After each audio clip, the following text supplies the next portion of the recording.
Hello everyone. सो आज का पहला क्वेश्चन है हमारा ऑर्गेनाइजेशन स्ट्रक्चर।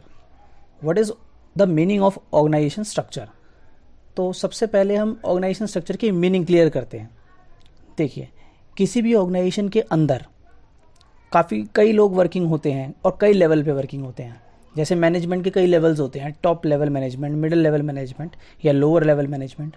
फिर लोअर लेवल मैनेजमेंट के अंडर कई एम्प्लॉयज़ काम के अंतर्गत कई लोग काम करते हैं जिनको लोअर लेवल मैनेजमेंट देख रेख करती है। कई सारे वर्कर्स भी काम करते हैं।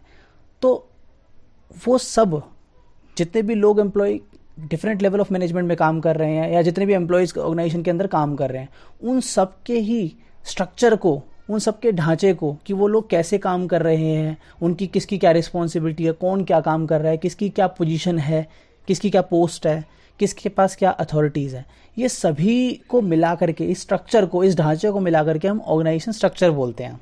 ठीक है। तो बेसिकली हम अगर इसे बोलें कि ऑर्गेनाइजेशन स्ट्रक्चर को हम ये बोल सकते हैं कि ऑर्गेनाइजेशन स्ट्रक्चर जो है एक तरीके से एक ऑर्गेनाइजेशन के अंदर जितने भी लोग काम करते हैं उनकी पोजीशन क्या है, उनकी रिस्पॉन्सिबिलिटीज़ क्या है, उनकी अथॉरिटीज़ क्या है, इन सब को मिला करके ऑर्गेनाइजेशन का स्ट्रक्चर कहते हैं।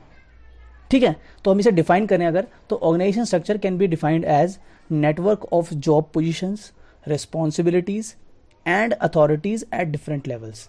मतलब ऑर्गेनाइजेशन स्ट्रक्चर जो है वो नेटवर्क है जॉब पोजीशंस का, मतलब किसकी क्या पोजीशन है जॉब, रिस्पॉन्सिबिलिटीज क्या हैं, साथ ही अथॉरिटीज़ क्या हैं, किसके पास क्या क्या अथॉरिटीज़ हैं डिफरेंट लेवल ऑफ मैनेजमेंट में या डिफरेंट लेवल ऑफ ऑर्गेनाइजेशन की वर्किंग में।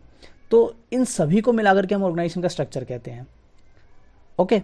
उसके बाद जो ये ऑर्गेनाइजेशन स्ट्रक्चर होता है ये स्पेसिफाई करता है relationship between people, work and resources, कि लोगों के बीच में, काम के बीच में और रिसोर्सेज में रिलेशन क्या है, कौन क्या काम करेगा, कौन किसके अंडर सुपीरियर, कौन किसका सुपीरियर है, कौन किसका सबऑर्डिनेट है, ये स्पेसिफाई करता है ऑर्गेनाइजेशन स्ट्रक्चर। ऑर्गेनाइजेशन स्ट्रक्चर अगर डिफाइंड होगा तभी हमें पता चलेगा कि कौन किसका सुपीरियर है, कौन किसका सबऑर्डिनेट है, कौन क्या वर्क करेगा या किसके पास क्या क्या रिसोर्सेज होंगे। ये ऑर्गेनाइजेशन स्ट्रक्चर अगर अच्छे से एक्सप्लेन किया गया होगा, अच्छे से एस्टैब्लिश किया होगा, तभी हमें पता चलेगा। राइट।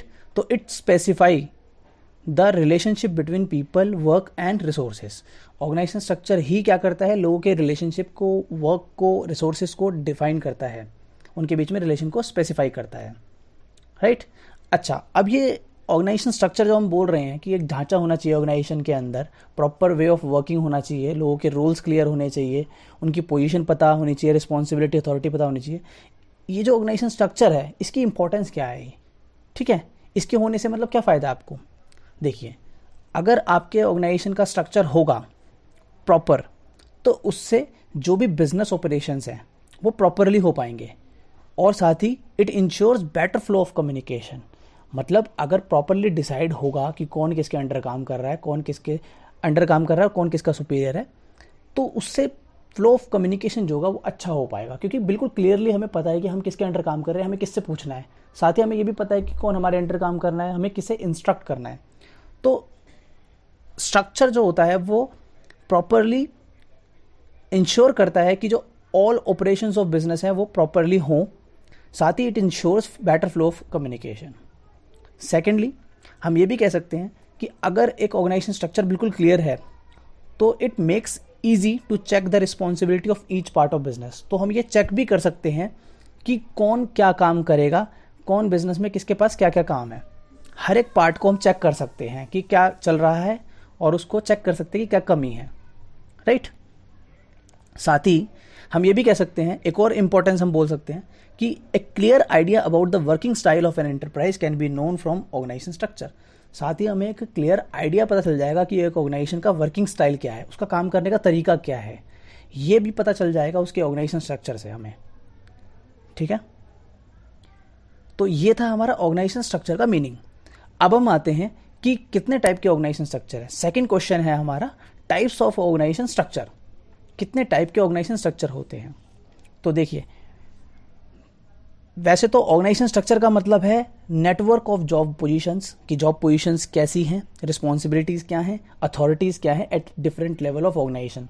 ऑर्गेनाइजेशन के अंदर क्या क्या जॉब पोजीशंस है, किस किस की क्या रिस्पॉन्सिबिलिटी है, किस किस की क्या अथॉरिटीज़ है, ये होता है ऑर्गेनाइजेशन स्ट्रक्चर। अब ऑर्गेनाइजेशन स्ट्रक्चर कितने प्रकार का हो सकता है, कितने टाइप का हो सकता है? तो basically there are two types of organisation structure. One is functional organisation structure and second is divisional organisation structure. दोनों में फ़र्क क्या है? हमें दोनों के डिफरेंस को पता होना चाहिए हमें कि दोनों में डिफरेंस क्या है. तो देखिए, फंक्शनल ऑर्गेनाइजेशन स्ट्रक्चर पहले हम डिस्कस करते हैं. तो फंक्शनल ऑर्गेनाइजेशन स्ट्रक्चर जो होता है वो होता क्या है? व्हेन द एक्टिविटीज और jobs are grouped keeping in mind the functions और job, then it is called functional organisation structure. जब भी एक ऑर्गेनाइजेशन के अंदर जितनी भी एक्टिविटीज़ हैं या जितनी भी जॉब्स है, जितने भी काम है, उनको हम ग्रुप में डाल देते हैं, कीपिंग इन माइंड, ध्यान में रखते हुए, द फंक्शंस और जॉब, मतलब जॉब को या जो भी हमारे फंक्शंस हैं उनको ध्यान में रखते हुए हम ग्रुपिंग करते हैं. ऑर्गेनाइजेशन की सभी एक्टिविटीज़ की ग्रुपिंग करते हैं उन फंक्शंस को ध्यान में रखते हुए, जो जो फंक्शंस परफॉर्म हो रहे हैं, तो उसे हम फंक्शनल स्ट्रक्चर कहते हैं. एग्जाम्पल मैं देता हूँ इसका. जैसे मान लीजिए किसी भी ऑर्गेनाइजेशन के अंदर कई सारे डिपार्टमेंट होते हैं, जैसे प्रोडक्शन डिपार्टमेंट है, जैसे सेल्स डिपार्टमेंट है, परचेज डिपार्टमेंट है. एक प्रोडक्शन डिपार्टमेंट का क्या काम है? प्रोडक्शन डिपार्टमेंट बेसिकली जब हम प्रोडक्शन की बात करते हैं एक ऑर्गेनाइजेशन के, तो वहाँ पर रॉ मटेरियल से फिनिश गुड तैयार किया जाता है, प्रोडक्शन किया जाता है.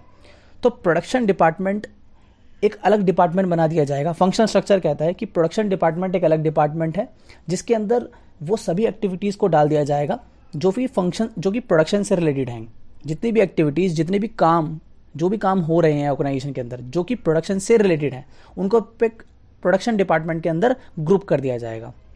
या फिर जैसे सेल्स से रिलेटेड जितनी भी एक्टिविटी है, जो भी काम हम सेल्स से संबंधित जो भी काम कर रहे हैं एक ऑर्गेनाइजेशन के अंदर, उसे हम एक डिपार्टमेंट में डालेंगे जिसका नाम होगा सेल्स डिपार्टमेंट. राइट. ऐसे ही मान लीजिए एक परचेज डिपार्टमेंट है, तो परचेज से रिलेटेड जितनी भी एक्टिविटीज़ एक ऑर्गेनाइजेशन के अंदर होती है, जितने भी काम एक ऑर्गेनाइजेशन के अंदर होते हैं, उसे हम कहाँ डालेंगे? परचेज डिपार्टमेंट के अंदर डाल देंगे. तो फंक्शनल स्ट्रक्चर यही कहता है कि हम जितनी भी एक्टिविटीज़ है ऑर्गेनाइजेशन की या जितनी भी जॉब्स है एक ऑर्गेनाइजेशन के अंदर, उनको हम ग्रुप्स में डाल देंगे, ध्यान में रखते हुए जो भी फंक्शंस हैं या जो भी जॉब्स है, जो भी काम हो रहे हैं, उन काम को ध्यान में रखते हुए उनकी अलग डिपार्टमेंट फिक्स कर दिए जाएंगे. प्रोडक्शन से रिलेटेड जितनी भी एक्टिविटीज़ है, जितने भी काम है, जितने भी फंक्शंस है, उनको हम प्रोडक्शन डिपार्टमेंट में रखेंगे. सेल्स से रिलेटेड जितनी भी एक्टिविटीज़ है, जितने भी फंक्शंस है, उनको सेल्स डिपार्टमेंट में रखेंगे. तो एक्टिविटीज़ को, जॉब्स को, उनके इस बात को ध्यान में रखते हुए कि कौन से फंक्शंस परफॉर्म किए जा रहे हैं, उन फंक्शंस को ध्यान में रखते हुए हम डिपार्टमेंट्स बनाते हैं और सभी एक्टिविटीज़ जो उस एक्टिविटी से जो भी उस पर्टिकुलर एरिया से रिलेटेड है, उसको उस डिपार्टमेंट में डाल देंगे, एक डिपार्टमेंट में डाल देंगे. तो इसी को कहते हैं फंक्शनल स्ट्रक्चर. आई होप आपको समझ आ गया होगा फंक्शनल स्ट्रक्चर में क्या होता है. जैसे हम ये भी कह सकते हैं यहाँ पे कि एक कंपनी है, उसमें कई सारे डिपार्टमेंट हो सकते हैं. प्रोडक्शन हो गया, परचेज डिपार्टमेंट हो गया, सेल्स डिपार्टमेंट हो गया, फाइनेंस डिपार्टमेंट हो गया या मार्केटिंग डिपार्टमेंट हो गया.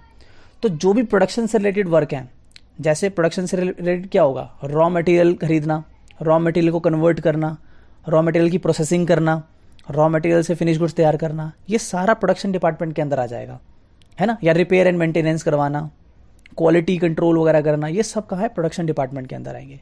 अब आती है बात परचेज डिपार्टमेंट में क्या क्या आ सकता है. जैसे हमने रॉ मटेरियल परचेज किया, हमने कुछ इनपुट्स या कोई मशीनरी वगैरह खरीदी, है ना. उसके अलावा हमने कोई परचेजेस जो खरीदी उसमें कुछ एडिशन करवाया. तो कहने का मतलब परचेज से रिलेटेड जितनी भी एक्टिविटीज़ है वो परचेज डिपार्टमेंट में चली जाएगी. फिर आती है बात मार्केटिंग डिपार्टमेंट. मार्केटिंग डिपार्टमेंट में क्या आ जाएगा? जैसे हम कोई सेल कर रहे हैं, वो सेल मार्केटिंग डिपार्टमेंट का हिस्सा है. कस्टमर को सर्विस दे रहे हैं, कस्टमर सर्विस मार्केटिंग डिपार्टमेंट का हिस्सा है. एडवर्टाइजमेंट हम कर रहे हैं, एडवर्टाइजमेंट भी किसका हिस्सा है? मार्केटिंग डिपार्टमेंट का हिस्सा है. ऐसे ही जैसे फाइनेंस डिपार्टमेंट है, तो फाइनेंस डिपार्टमेंट का क्या अंदर उसके अंदर आ सकता है? क्या क्या एक्टिविटीज़ फाइनेंस डिपार्टमेंट के अंदर आ सकती है? तो जैसे हम फाइनेंस प्लानिंग कर रहे हैं, वो हमारा फाइनेंस डिपार्टमेंट में आ सकता है. कैपिटल स्ट्रक्चरिंग कर रहे हैं, मतलब कहाँ से पैसा उठा रहे हैं हम, वो डिसाइड कर रहे हैं, वो सब भी फाइनेंस डिपार्टमेंट का हिस्सा है.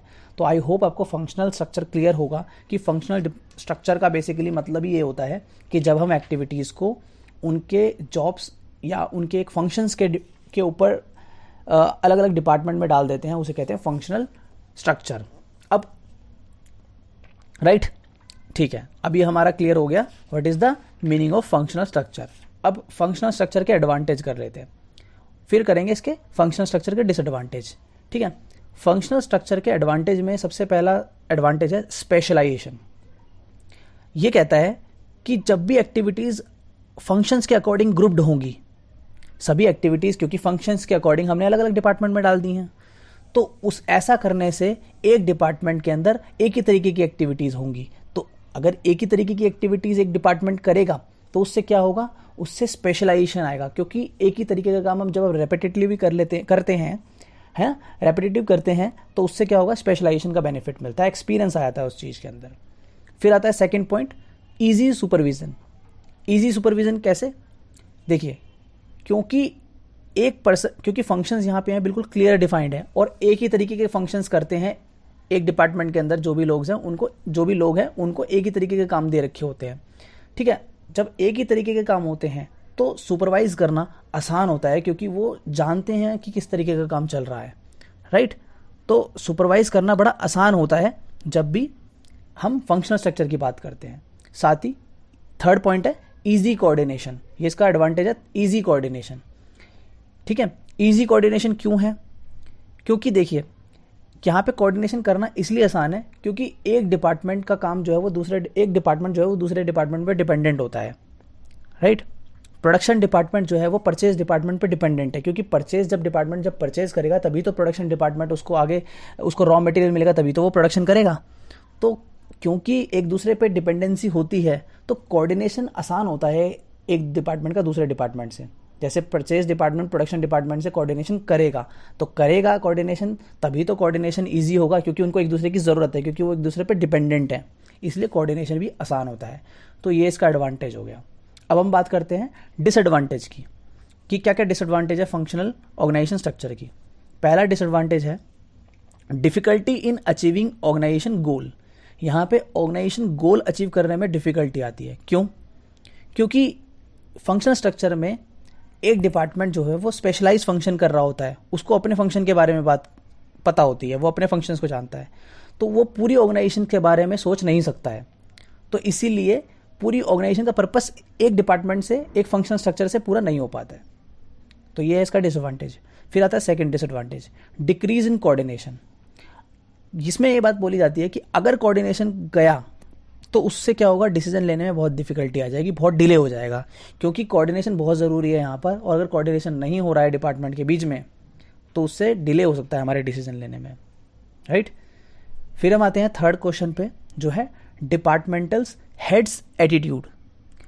तो यहाँ पर जो यहाँ पे थिंकिंग होती है डिपार्टमेंट्स की, वो क्या होता है, यहाँ पे कन्फ्लिक्ट हो सकते हैं एक दूसरे के डिपार्टमेंट के अंदर, क्योंकि हर डिपार्टमेंट जो है वो अलग काम कर रहा है। ठीक है, वो एक दूसरे पे डिपेंडेंट है लेकिन अपने अलग जगह पे काम कर रहे हैं, वो एक दूसरे पे डिपेंडेंट है। अगर यहाँ पर एक डिपार्टमेंट एटीट्यूड में है और दूसरा डिपार्टमेंट में वहाँ पे भी एटीट्यूड में है, तो ये वाली प्रॉब्लम आ सकती है, क्योंकि वो दोनों एक दूसरे पे डिपेंडेंट तो हैं लेकिन दोनों अपने आप में एक अलग डिपार्टमेंट है, दोनों अलग साइड्स में। तो यहाँ पे एटीट्यूड प्रॉब्लम भी क्रिएट हो सकती है। अगर एटीट्यूड प्रॉब्लम आएगी तो उससे भी कोऑर्डिनेशन में भी प्रॉब्लम आएगी और ऑर्गेनाइजेशन का पर्पस अचीव नहीं हो पाएगा।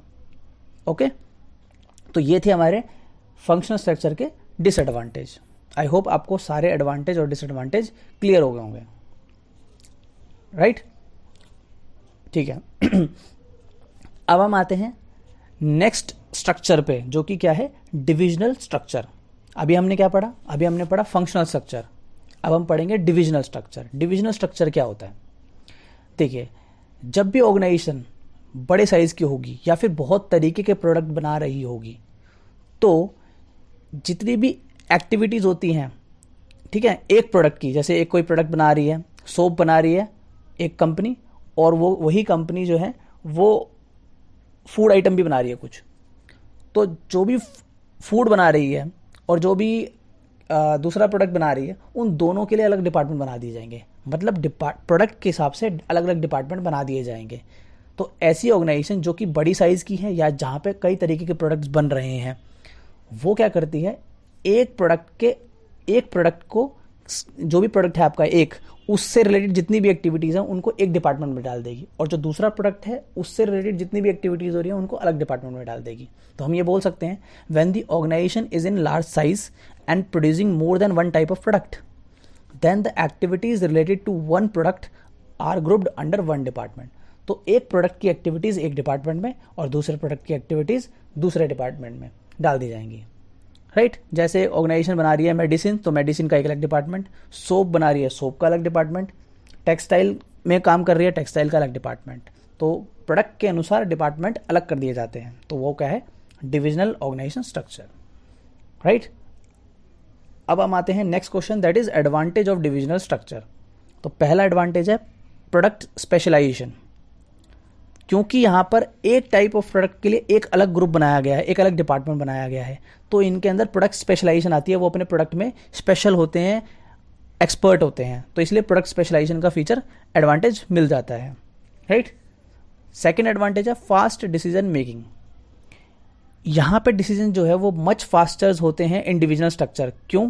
क्योंकि यहाँ पे दूसरे डिपार्टमेंट पे डिपेंडेंट नहीं है हम डिसीजन लेने के लिए, क्योंकि जितने भी एक प्रोडक्ट है उस प्रोडक्ट से रिलेटेड जितनी भी एक्टिविटीज़ है, चाहे वो प्रोडक्शन हो, परचेज हो, मार्केटिंग हो, वो सब एक डिपार्टमेंट के अंदर आती हैं। तो हम दूसरे पे डिपेंडेंट तो है नहीं किसी और दूसरे डिपार्टमेंट पे, अपने ही अंदर डिसीजन लेने हैं हमारे को, तो डिसीजन लेना आसान होता है, तो fast decision making, right. Third point is accountability.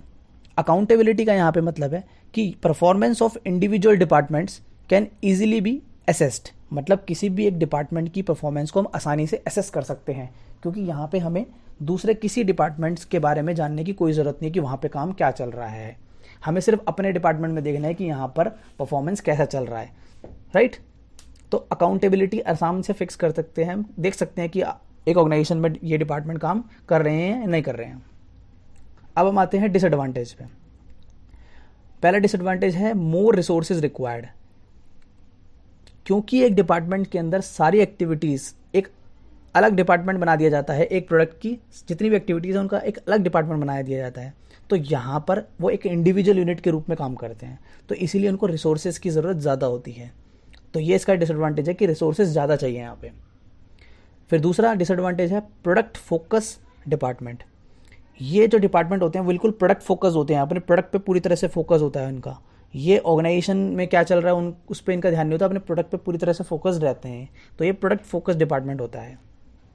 Third इसका डिसएडवांटेज है कन्फ्लिक्ट।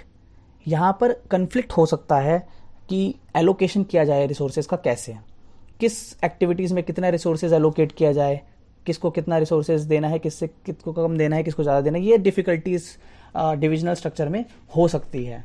तो आई होप आपको फंक्शनल स्ट्रक्चर और डिविजनल स्ट्रक्चर में डिफरेंस समझ में आ गया होगा। आज हमने क्या किया?